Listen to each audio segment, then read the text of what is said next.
I'm Richard Gould. I'm a professor in the Faculty of Law and the Faculty of Medicine at McGill University, and I'm also a CG Senior Fellow. If you think about the greatest innovations in human history, what comes to mind? Inevitably, we think of new things, improved services, enhanced mechanisms. Some would say that technologies such as Gutenberg's printing press, anesthesia, or even plastics were the greatest breakthroughs. But none of these things are the real innovations. We are. Technology is not sufficient for innovation, and neither is it necessary. So let me explain. Technology is not sufficient for innovation. Behind each of the printing press, anesthesia, and plastic is a narrative about why and how they gained importance. Innovation is not about mere technology. It is about the social context that adopts it and gives it meaning. The question then is not how technologies change society, but how we as a society both adapt and adapt to technology. This is the story of how technology transforms us, what we do, when we do it, and with whom.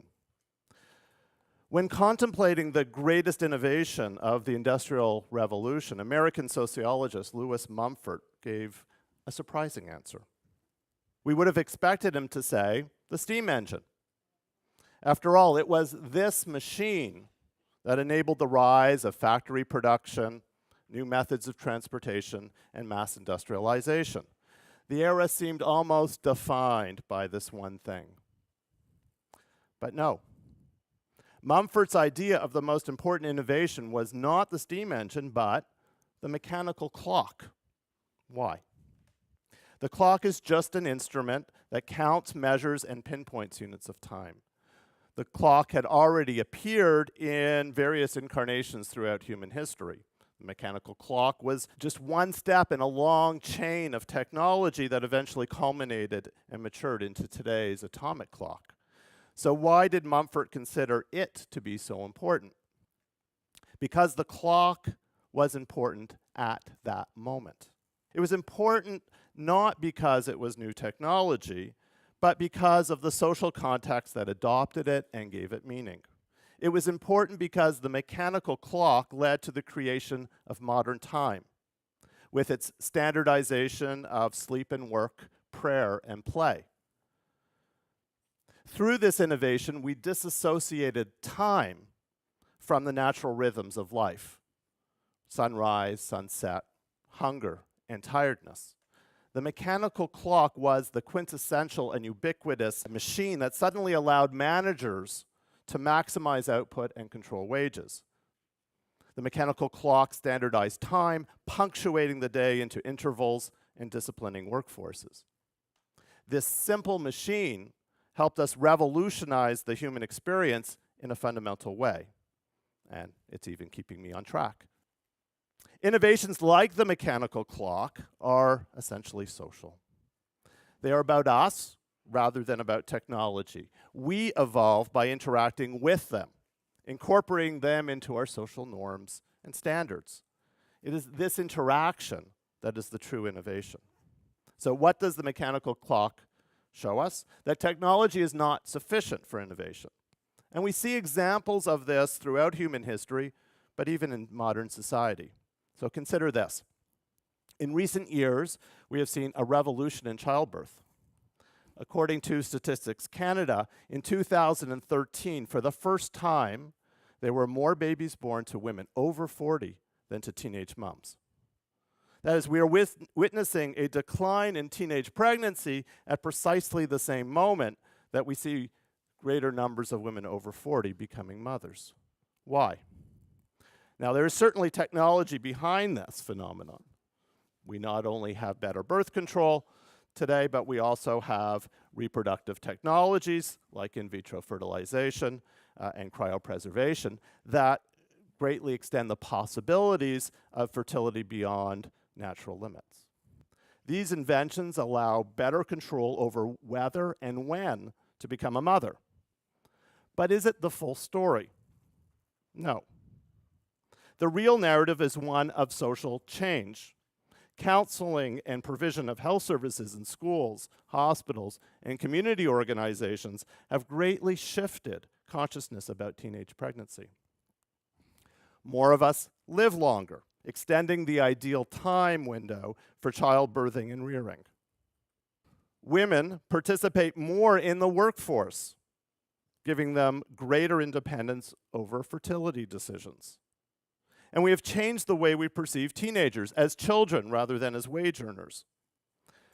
The scientist who developed the pill and in vitro fertilization could not reasonably have foreseen that these technologies would result in the simultaneous reduction of teen pregnancy and an increase in childbirth of women over 40. The technology took on a life of its own, given its particular social context. So, what does the advancement in assisted human reproduction show us? That technology is not sufficient for innovation. Still unconvinced? One of the most heralded innovations of our time are vaccines. This technology is so critical that vaccines are often seen as the perfect, almost miraculous solution to many illnesses. And the statistics support this popular perception. For example, between 1988 and 2013, we saw a drop in worldwide polio cases of 99%. But is this because of the vaccine itself? No. Vaccines alone provide protection only to individuals. One individual with immunity does not eradicate a disease in the entire population. We only stop the spread of illness by developing the social programs to vaccinate large segments of people. We accomplish this with the social idea of herd immunity, reaching a threshold of protection and immunization among enough of the population that even those who are not vaccinated because of illness, pregnancy, age, are still protected. The elimination of smallpox, for example, while based on a vaccine, was effective because we developed a program to vaccinate people in a ring around the infected individual. This policy disrupted the chain of infection.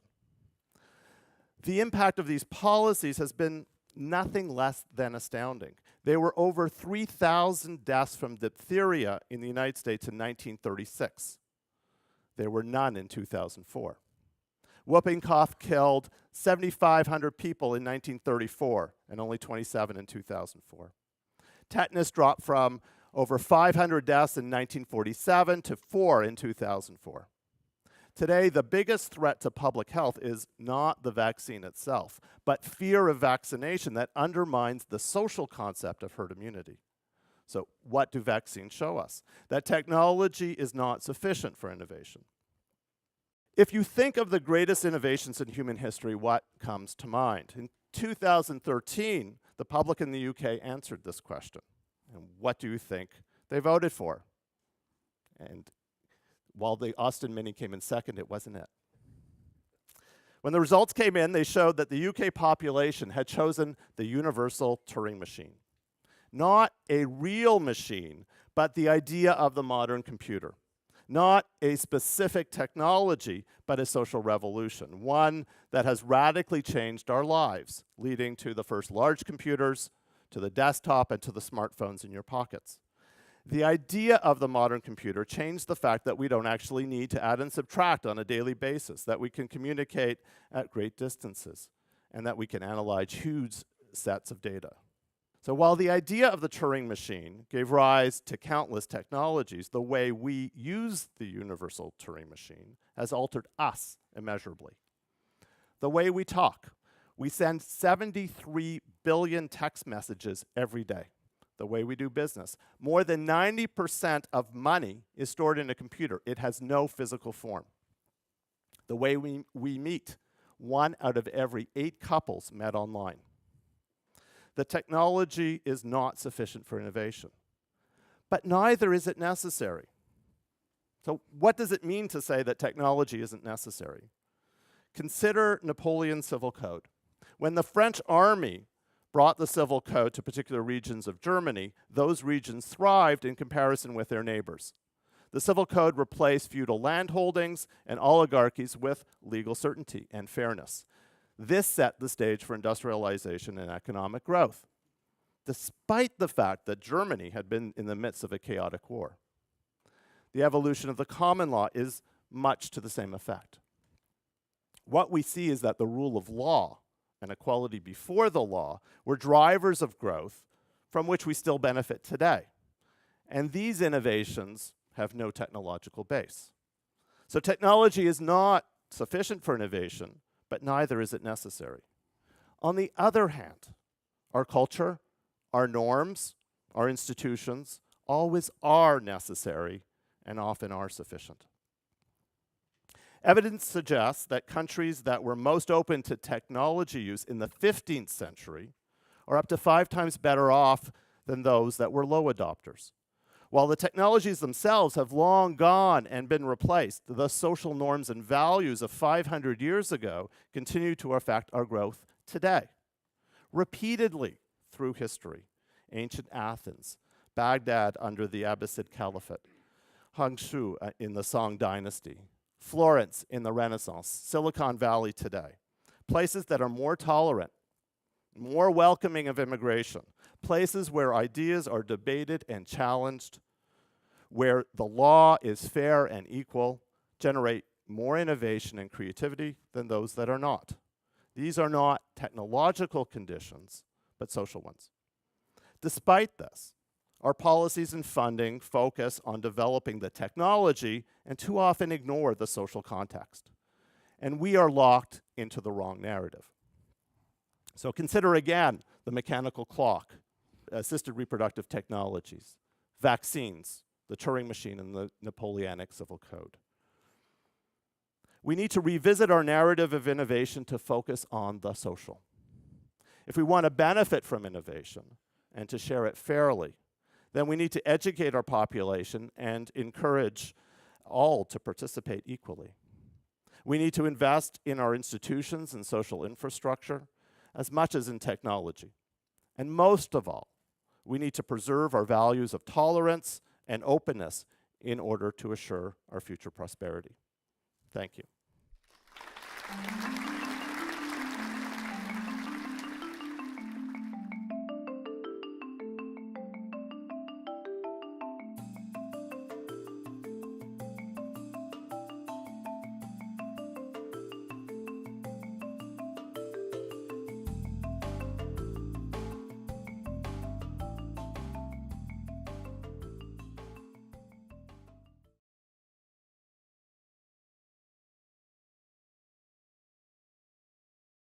Importance. Innovation is not about mere technology. It is about the social context that adopts it and gives it meaning. The question then is not how technologies change society, but how we as a society both adapt and adapt to technology. This is the story of how technology transforms us, what we do, when we do it, and with whom. When contemplating the greatest innovation of the Industrial Revolution, American sociologist Lewis Mumford gave a surprising answer. We would have expected him to say, the steam engine. After all, it was this machine, think of new things, improved services, enhanced mechanisms. Some would say that technology such as Gutenbergs printing press, anesthesia, or even plastics were the greatest breakthroughs. But none of these things are the real innovations. I'm Richard Gold. I'm a professor in the Faculty of Law and the Faculty of Medicine at McGill University, and I'm also a CG Senior Fellow. If you think about the greatest innovations in human history, what comes to mind? Inevitably, we are. Technology is not sufficient for innovation, and neither is it necessary. So let me explain. Technology is not sufficient for innovation. Behind each of the printing press, anesthesia, and plastic is a narrative about why and how they gained